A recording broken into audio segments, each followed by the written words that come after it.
India देख रहे हैं आप और मैं आपके साथ तरन्नुम जहां शेख। भारत ने अपनी स्मारक ताकत को नई ऊंचाई पर पहुंचा दिया है।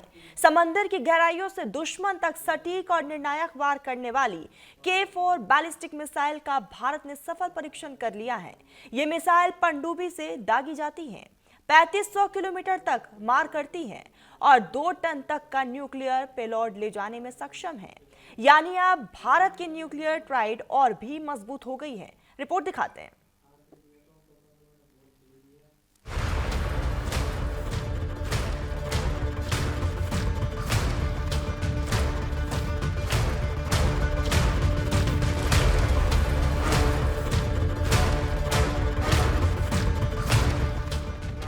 समंदर के भीतर छिपी पनडुब्बी और वहां से निकली एक ऐसी मिसाइल जो दुश्मन को संभलने का मौका तक नहीं देती। भारत की स्वदेशी K4 submarine launched ballistic missile ने परीक्षण के दौरान सभी तय मानकों को पूरी तरह सफलतापूर्वक पूरा किया। ये परीक्षण भारत की समुद्री परमाणु क्षमता के लिए एक बड़ा मील का पत्थर माना जा रहा है। K4 मिसाइल को खास तौर पर भारत की परमाणु पनडुब्बियों के लिए तैयार किया गया है। ये मिसाइल पानी के अंदर से लॉन्च होकर सीधे दुश्मन के इलाके में तबाही मचाने की ताकत रखती हैं। सबसे अहम बात यह है कि पनडुब्बी दुश्मन की पकड़ से बाहर रहती है, जिससे भारत की सेकेंड स्ट्राइक कैपेसिटी मतलब दूसरा प्रहार क्षमता कई गुना ज्यादा मजबूत हो जाती है। बैलिस्टिक मिसाइल की ताकत: मारक रेंज 3500 किलोमीटर, लंबाई 12 मीटर, वजन 17 टन, पेलोड क्षमता 2000 किलो, पनडुब्बी से लॉन्च होती है, दुश्मन के रडार के बाहर रहती है, न्यूक्लियर ट्राइड के लिहाज से अहम है। डीआरडीओ ने मिसाइल को विकसित किया। पूर्व राष्ट्रपति एपीजे अब्दुल कलाम के सम्मान में नाम दिया गया। रक्षा विशेषज्ञों के मुताबिक K4 मिसाइल की 3500 किलोमीटर की रेंज भारत को रणनीतिक बढ़त देती है। दुश्मन के बड़े शहर, सैन्य ठिकाने और रणनीतिक ठिकानों को समंदर की गहराई से ही निशाना बनाया जा सकता है। 2 टन का न्यूक्लियर पेलोड इस मिसाइल को बेहद घातक बनाता है। K4 मिसाइल डीआरडीओ की अगुवाई में पूरी तरह स्वदेशी तकनीक से विकसित की गई है। ये मिसाइल भारत की अग्नि सीरीज की समुद्री ताकत मानी जाती है। इसके सफल परीक्षण से साफ है कि भारत अब सिर्फ जमीन और आसमान से ही नहीं बल्कि समंदर से भी परमाणु ताकत दिखाने में सक्षम है। K4 बैलिस्टिक मिसाइल की खासियत: K सीरीज का स्वदेशी मिसाइल है, परमाणु हमले में सक्षम है, बैलिस्टिक मिसाइल डिफेंस से बचने की ताकत है, समंदर की गहराइयों से हमला कर सकती है, भारत कहीं से भी हमला कर सकता है, 3D मैन्यूवरिंग कर सकती है मिसाइल, पनडुब्बी से फायर की जाने वाली तीसरी मिसाइल, K4 की स्पीड आवाज से 5 गुना ज्यादा, 2000 किलोग्राम तक विस्फोटक से लैस, एंटी रडार मटेरियल से बनी है मिसाइल, सैटेलाइट सिग्नल के आधार पर आगे बढ़ती है। दुनिया के चुनिंदा देशों के पास ही पनडुब्बी से दागी जाने वाली लंबी दूरी के बैलिस्टिक मिसाइलों की क्षमता है। अब भारत भी इस विशिष्ट क्लब में मजबूती से खड़ा है। ये परीक्षण भारत के दुश्मनों के लिए एक स्पष्ट संदेश है कि भारत की सुरक्षा से कोई समझौता नहीं। K4 बैलिस्टिक मिसाइल का सफल परीक्षण सिर्फ एक सैन्य उपलब्धि नहीं बल्कि भारत की रणनीतिक सोच और आत्मनिर्भर रक्षा क्षमता का सबूत है। समंदर की गहराइयों से अब भारत की ताकत दुश्मनी तक पहुंचेगी। न्यूज इंडिया से स्वाति सक्सेना की रिपोर्ट।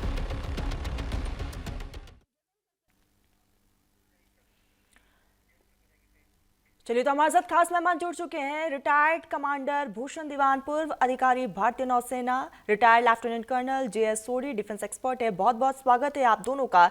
सबसे पहले तो भूषण साहब, मैं आपके पास ही आऊंगी क्योंकि K4 का सफल परीक्षण हो चुका है। आने वाले समय में इंडियन नेवी के लिए कितना बड़ा चैलेंजेस है और कितना बड़ा गेम चेंजर ये साबित होगा? सर, आपकी ऑडियो हम तक नहीं पहुंच रही हो, ऑडियो अनम्यूट करिएगा।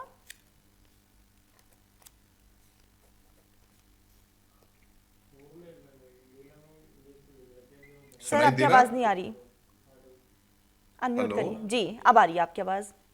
अच्छा, अब आ रही है ना? जी, बराबर। हाँ, बराबर आ रही है ना? जी जी जी।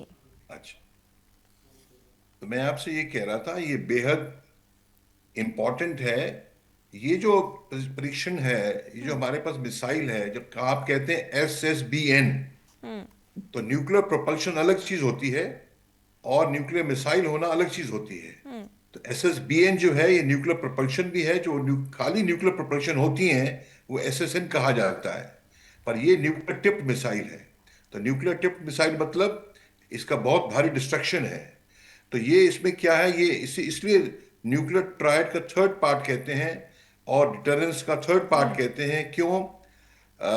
जब भी आप देखिए हमारा जो न्यूक्लियर वेपन्स हैं या तो लैंड बेस्ड हो सकते हैं, और land based nuclear weapons easily detect हो जाते हैं, और एयर बेस्ड न्यूक्लियर वेपन्स जो है वो स्लो होते हैं। जो SLBM है, SLBM मतलब submarine launch ballistic missile, nuclear missile, ये जो है ये समुद्र में कहीं भी है, दुनिया में कहीं भी है, क्योंकि न्यूक्लियर है तो कई दिनों तक, महीनों तक अंडर वाटर रह सकती है। तो बहुत सरप्राइज एलिमेंट है, डिटेक्ट नहीं हो सकती और बहुत डिस्ट्रक्शन करती है। तो हमारे इंडिया का क्या पॉलिसी है?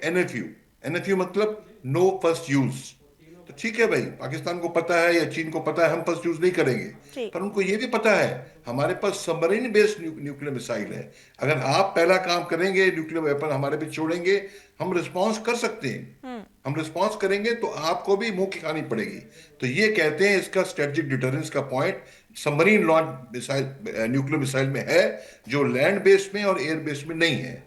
और ये आपको बता दूं, और दूसरी बात, ये कुछ समय पहले तरुणम जी, ये जो है ये सबमर्ज पॉन्टून से, पॉन्टून मतलब एक नॉन मूविंग प्लेटफॉर्म है, उसको डिसमर्ज कर दिया, वहां से लॉन्च किया। और ये जो है एक्चुअल लाइव अरीघाट सबमरीन से लॉन्च किया है, प्रैक्टिकल ट्रायल हो गई है। तो ये बहुत बड़ा सिग्नल है।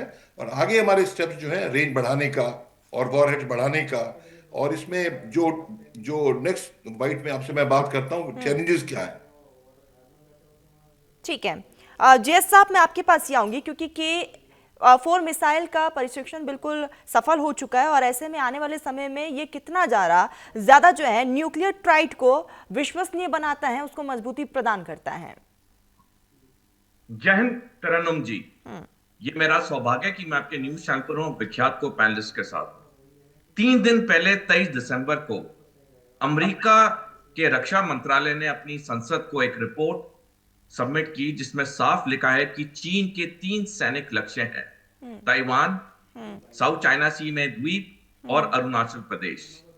इससे साफ जाहिर होता है कि जो हमारे थल सेना के सेनाध्यक्ष जनरल उपेंद्र द्विवेदी ने 17 मार्च को इस साल कहा था कि 2 फ्रंट वॉर भारत पे पॉसिबिलिटी नहीं है, रियलिटी है, यानी कल्पना नहीं है, वास्तविकता है। ये जो अब K4 मिसाइल का सफल परीक्षण हुआ है, ये एक बार फिर दिखाता है कि भारत अपनी सैनिक तैयारी में दिन प्रतिदिन लगा हुआ है। और इससे, जैसे आपने सही कहा, जो हमारा ट्रायड सिस्टम है, जिसमें कि हम जो न्यूक्लियर हथियार हैं उसको हम थल से, जल से या वायु से उसे दुश्मनों पे दाग सकते हैं, ये उसमें एक और बड़ी हमारी सफलता है। आज की तारीख में भारत के पास पूरा ट्रायड सिस्टम है, जिसमें हम किसी भी दुश्मन देश में कहीं से भी हम परमाणु हथियार दाग सकते हैं। और ये K4 मिसाइल एक बार फिर दिखाता है कि प्रधानमंत्री नरेंद्र मोदी जी का आत्मनिर्भर भारत और मेक इन इंडिया का जो विजन था वो कितना सफल हो रहा है। और इस मिसाइल ने अपने नाम से K4 से, यानी कलाम फोर्स से, एक नमन और सलाम दिया है हमारे पूर्व राष्ट्रपति अब्दुल कलाम को, जो कि मिसाइल मैन माने जाते थे भारत में, जिन्होंने पूरी मिसाइल टेक्नोलॉजी के बारे में काफी छानबीन की, रिसर्च की और उसे डेवलप किया। ओवरऑल अगर हम देखें, ये जो K4 मिसाइल का सफल परीक्षण है, ये डेफिनेटली भारत की सैनिक शक्ति में बहुत बड़ा इजाफा है। और हमारे जो न्यूक्लियर डेटरेंट है, जैसे अभी दीवान साहब ने सही कहा कि हालांकि हमारा जो NFU है, नो फर्स्ट स्ट्राइक हमारी जो पॉलिसी है, लेकिन हम किसी भी चुनौती के लिए पूरी तरह तैयार हैं। और जैसे हमारे रक्षा मंत्री ने कुछ हफ्ते पहले कहा था, हालांकि भारत की जो पॉलिसी है वो नॉन फर्स्ट स्ट्राइक की है, लेकिन अगर हमें लगेगा तो उसे हम फर्स्ट स्ट्राइक में भी तब्दील कर सकते हैं। यानी इस वक्त भारत सारी सैनिक चुनौतियों के लिए पूरी तरह से तैयार है और पूरी तरह से अग्रसर है उसे और इजाफा देने। बिल्कुल, यानी कि ये आने वाले समय में गेम चेंजर जरूर साबित होगा। भूषण साहब मैं आपके पास ही आऊंगी। आखिर अगर हम दुश्मन की नजर से देखें तो K4 सबसे बड़ा डर क्यों है? सबसे बड़ा डर तरन्नुम जी इसलिए है, जो सबमरीन होती है वो दिखती नहीं है, वो अंडर वाटर हिडन है, और कहाँ हिडन है ये भी पता नहीं। ऐसा समझिए आप 3,500 किलोमीटर आप समझ सकते हैं कि मालूम नहीं मालूम, साउथ चाइना सी के ऊपर भी हम अटैक कर रहे हैं और बैठे हैं हम पोर्ट ब्लेयर के पास समझो, या बैठे हैं हम let's saint Martin island Bangladesh के पास।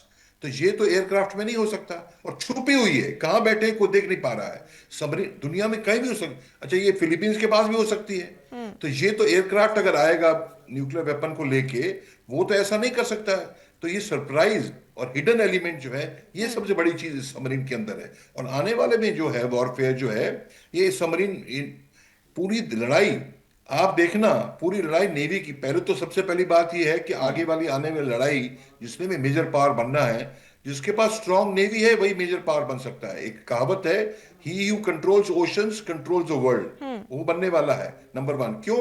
नेवी क्या है, अब आप समझो आपने ग्वादार पोर्ट भी जाना है तो पूरा आपका जखीरा चला गया, एज एफ इंडिया वहां चला गया, एक किला वहां चला गया, तो दुश्मन को कहीं भी ले जा सकते हैं। और सबमरीन तो उससे भी घातक है, दिखती नहीं है। तो ये तो नेवी की बात।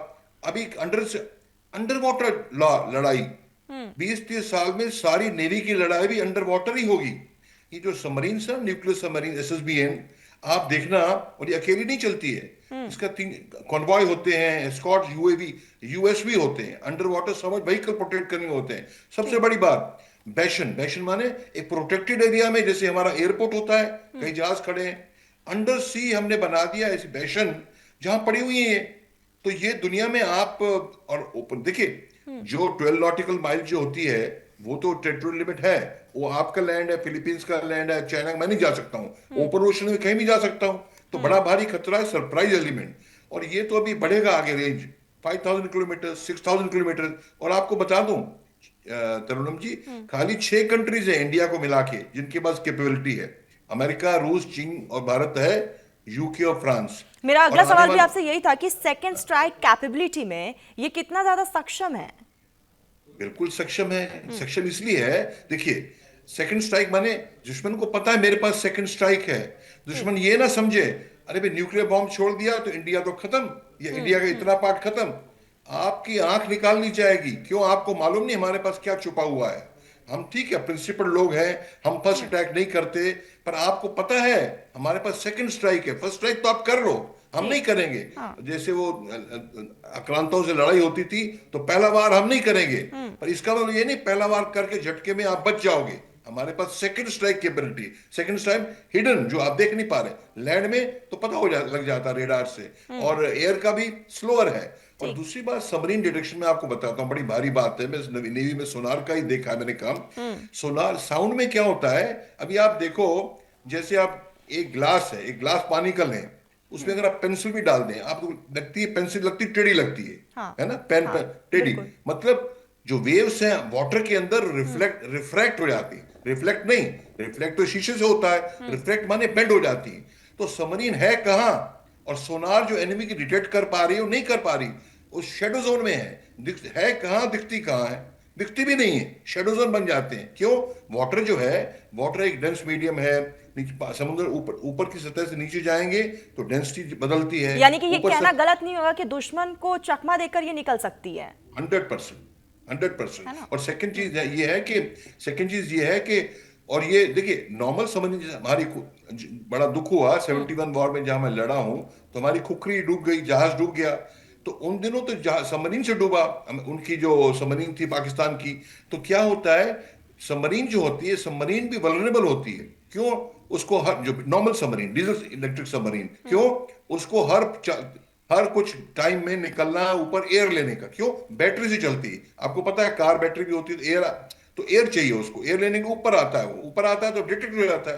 पर न्यूक्लियर सबमरीन में न्यूक्लियर रिएक्टर है, और न्यूक्लियर रिएक्टर तो चल रहा है, महीनों महीनों तक चल रहा है, पता नहीं छुपा हुआ है कई महीनों तक। तो सरप्राइज एलिमेंट, हिडन एलिमेंट, और सबमरीन से जो भी अंडर वाटर ऑब्जेक्ट होता है उसको सोनार से डिटेक्ट करते हैं। सोनार डिटेक्शन बड़ा भारी प्रॉब्लम है, क्योंकि आपको हर एरिया में जो वाटर का बिहेवियर है अलग बिहेवियर है। मतलब बे ऑफ बंगाल में वाटर का बिहेवियर अलग होगा, इंडियन ओशन में अलग होगा। जब बिहेवियर अलग होगा तो हमारी सबमरीन कहां पड़ी है एनिमी डिटेक्ट करना बड़ा मुश्किल काम है। रेडार तो रेडार है, रेडार तो कहीं भी हो, चाहे आप पूना में देखें, दिल्ली में देखें, रेडार देख पा रही है। सबमरीन का तो वाटर के ऊपर डिपेंडेंट है, कैसा वाटर है, कैसा टेम्परेचर है, कैसी डेंसिटी प्रोफाइल है। तो ये बहुत बिल्कुल बिल्कुल, और इसीलिए K4 सबसे खास भी है। आऊंगी मैं आपके पास, जीएस साहब, मैं आपके पास ही आती हूँ, क्योंकि 3500 किलोमीटर रेंज रणनीति इसका पूरा है। भारत के लिए किन किन मोर्चों पर यह फायदा पहुंचा सकती है? देखिए तनम जी, इसकी रेंज जो 3500 किलोमीटर है, इससे जितने हमारे दुश्मन देश के अहम टारगेट हैं, ये सारे उसके रडार में आ गए हैं। और खास करके वो इलाके जो कि भारत को सीधा एक डायरेक्ट थ्रेट देते हैं, चाहे पाकिस्तान के बॉर्डर पे हो, चाहे चीन के बॉर्डर पे हो, चाहे उनके अंदर हो, 3500 किलोमीटर की रेंज बहुत अच्छी रेंज होती है, जिससे कि हम उनके जो भी हमारे सैनिक टारगेट है उनको हम डिस्ट्रॉय कर सकते हैं। हम बेशक हमारा नो फर्स्ट यूज पॉलिसी है, लेकिन जैसे हमारे रक्षा मंत्री ने कहा कि अगर हमें लगता है कि हमारे पे सिचुएशन ऐसी बन रही है, हम उसे पहली स्ट्राइक में भी यूज कर सकते हैं। तो डेफिनेटली 3500 किलोमीटर की रेंज तो बहुत बड़ी रेंज है, और इस पे कार्रवाई हो रही है, और ये अनुमान है कि इसे 7000 तक इसे इंक्रीज कर दिया जाएगा। अब जो इसका फाइनल टारगेट है, अगर ये 7000 अचीव हो जाती है, तो डेफिनेटली चाहे चीन हो चाहे पाकिस्तान हो, दोनों देशों में कोई भी इलाका इस मिसाइल की रेंज से बाहर नहीं रह सकता है। ओवरऑल अगर हम देखें, ये बहुत बड़ा एक कदम है जिससे कि भारत की सुरक्षा में और ज्यादा मैं कहूंगा गहराई दी जा रही है। दूसरी बात यह तनम जी, जिस तरह से इसे देश के अंदर बनाया गया है, ये वाकई में बड़ी चीजें क्योंकि इसके अधिकतर कंपोनेंट्स मेड इन इंडिया हैं। क्यों ये जरूरी हो जाता है? जंग के वक्त हमें कुछ नहीं पता होता कौन सा दोस्त हमारे साथ रहेगा या नहीं, और ये इतिहास गवाह है, जब जब किसी देश को किसी दूसरे देश की मदद पड़ी है, जनरली वो देश सामने नहीं आया है। अगर हम वर्ल्ड वॉर 1 की हिस्ट्री पढ़ें, वर्ल्ड वॉर 2 की हिस्ट्री पढ़ें, संधियां होने के बावजूद देश एक दूसरे के साथ नहीं आए। तो ये बहुत एक महत्वपूर्ण कदम है जब भारत पे 3.5 फ्रंट वॉर के जो बादल है वो गहरा रहे हैं। जिस तरह से मैंने अमेरिका की रिपोर्ट का जिक्र किया, बांग्लादेश हमें पता है किस तरह से पिछले साल से बिल्कुल भारत विरोधी हो चुका है। बेशक बांग्लादेश सैनिक तौर पे मोर्चा खोले ना खोले जब ये 2 फ्रंट युद्ध होगा, लेकिन हमें बांग्लादेश के लिए तैयारी तो करनी होगी, और हमारा आधा फ्रंट तो अंदर सक्रिय है ही है, जिसके बारे में हम सारा जानते हैं। तो आज भारत जब 3.5 फ्रंट वॉर की तरफ देख रहा है, तो ये जो कदम है ये भारत के लिए बहुत अहम और महत्वपूर्ण। ठीक, बिल्कुल सही है, और कई चीज़ों का आपने जिक्र बहुत अच्छे से किया है। भूषण साहब, मैं आपके पास ही आऊँगी, क्योंकि हम लगातार नो फर्स्ट यूज़ का भी हमने जिक्र किया, जैसा कि आपने भी कहा, उसको आपने काफ़ी बेहतर ढंग से समझाया भी। क्या लगता है कि K4 के बाद जो है भारत को किसी भी विदेशी परमाणु नीति पर निर्भर रहने की अब बिल्कुल ज़रूरत नहीं है? विदेशी परमाणु नीति का मतलब क्या तरुणम जी?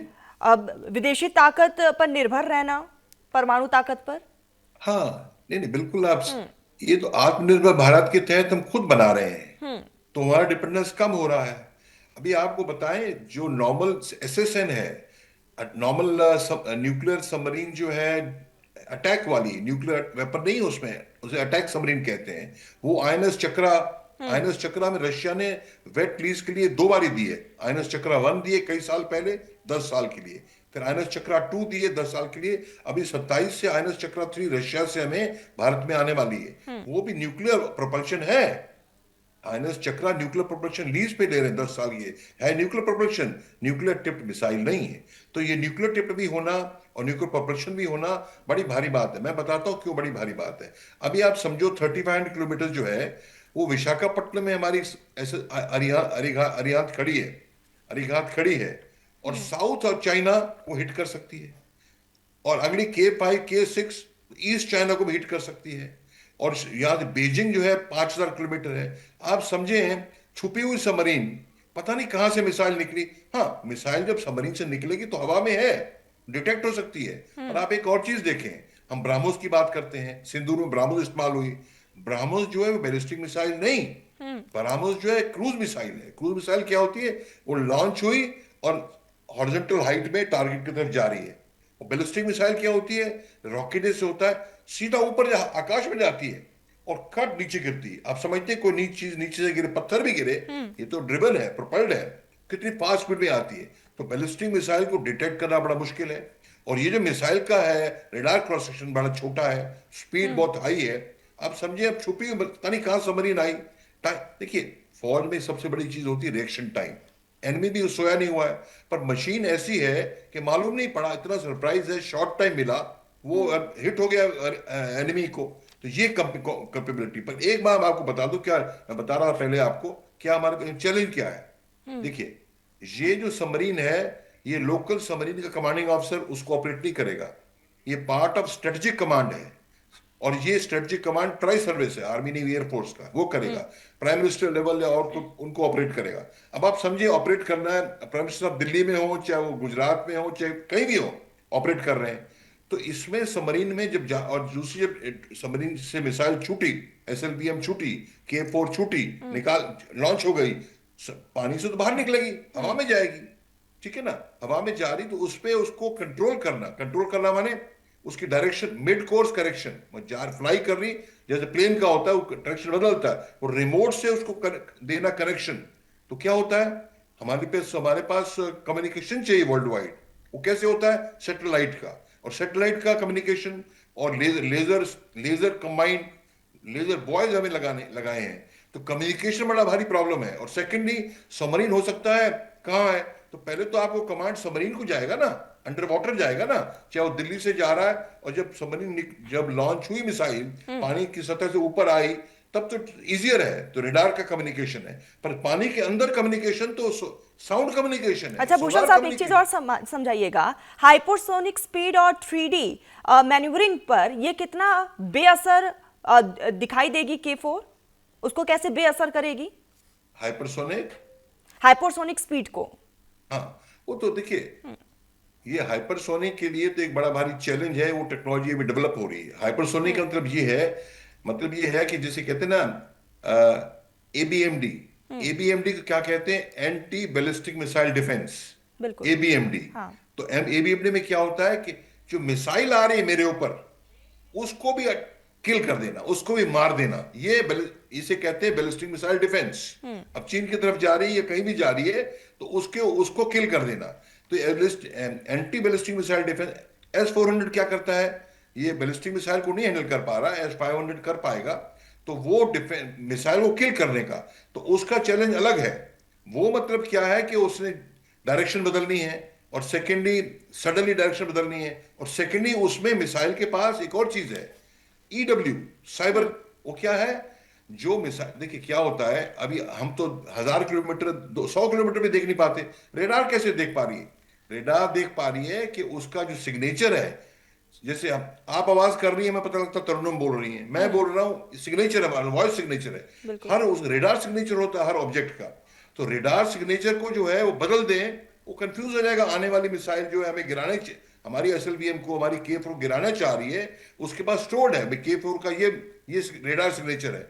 अगर हम साइबर इलेक्ट्रॉनिक वॉरफेयर से वो हम उसको अपने को ऐसा दिखाएं, दूसरी आदमी आवाज निकाल रहा है शेर की, तो ये ऐसे अलग रेडार क्रॉस सेक्शन का आप माइक्रोवेव ट्रांसमिट कर रहे हैं। तो वो कई तरीके होते हैं कि आपको एनिमी जो है, उनके बैलिस्टिक मिसाइल डिफेंस को है, हम नाकाम कर सकते हैं। हम अपना सिग्नेचर बदल रहे हैं, नंबर 1। नंबर 2, हम उसके GPS स्पूफिंग से, जैसे आपने सुना दिल्ली में एयरक्राफ्ट से 2 हफ्ते 3 हफ्ते पहले वो आर्मी, वो पायलट लैंड कर रहा है, उसको लगता है एयरपोर्ट नहीं है, तो फार्म पे लैंड कर रहा हूं, खेत में लैंड कर रहा हूं। क्यों? GPS से ऑनकमिंग वेपन को हमने कंफ्यूज कर दिया। तो साइबर वॉरफेयर का बड़ा काम हो जाएगा, और वो साइबर वॉरफेयर अंडर वाटर भी है, और अबव सी तो है ही, हम जानते हैं। तो ये साइबर और सैटेलाइट, अच्छा एनिमी जो है सबमरीन से भी, जो सैटेलाइट से भी अटैक कर सकता है। हाँ। तो इसके लिए कंटिन्यूअसली चोर और क्या, यानी कि कुल मिलाकर मास्टरपीस है ये। एक आखिरी सवाल GS साहब, मैं आपके पास ही आऊंगी। KS4 की वजह से वैश्विक स्तर पर भारत के स्ट्रैटेजी में आने वाले समय में बड़ा बदलाव देखने को क्या मिल सकता है? देखिए तरन्नुम जी, 430 BC में थुसाइडस, जो कि एक प्रसिद्ध ग्रीक विचारधारक थे, उन्होंने कहा था जो शक्तिशाली हैं वो वही करते हैं, और जो कमजोर हैं बस देखते रहते हैं। आज जब भारत साल प्रति साल अपने सैनिक शक्ति में इजाफा कर रहा है, और हमारा आत्मनिर्भर भारत और मेक इन इंडिया इतना सफल हो रहा है, तो पूरी दुनिया में एक साफ संदेश जा रहा है कि भारत अब एक बहुत बड़ी सैनिक शक्ति है जिसे अब दुनिया का हर देश मान रहा है। और ताकत प्रोजेक्शन भी एक बहुत बड़ी कला होती है, और ये तभी आती है जब असल में किसी देश के पास वो सैनिक ताकत हो। तो ये K4 मिसाइल का सफल परीक्षण होना एक बार फिर बिल्कुल दिखाता है बिल्कुल कि बिल्कुल भारत जय साहब, आपने सही जिक्र किया। और और बड़े लेवल पर जो है वैश्विक स्तर पर हिंदुस्तान ने एक मैसेज भी जरूर दिया है। वक्त की बेहद कमी है। भूषण साहब और जय साहब, आप दोनों ने अपना बहुत कीमती वक्त न्यूज इंडिया को दिया, बहुत बहुत शुक्रिया आप दोनों का। फिलहाल बुलेटिन में बस इतना ही। आप देखते रहिए न्यूज इंडिया।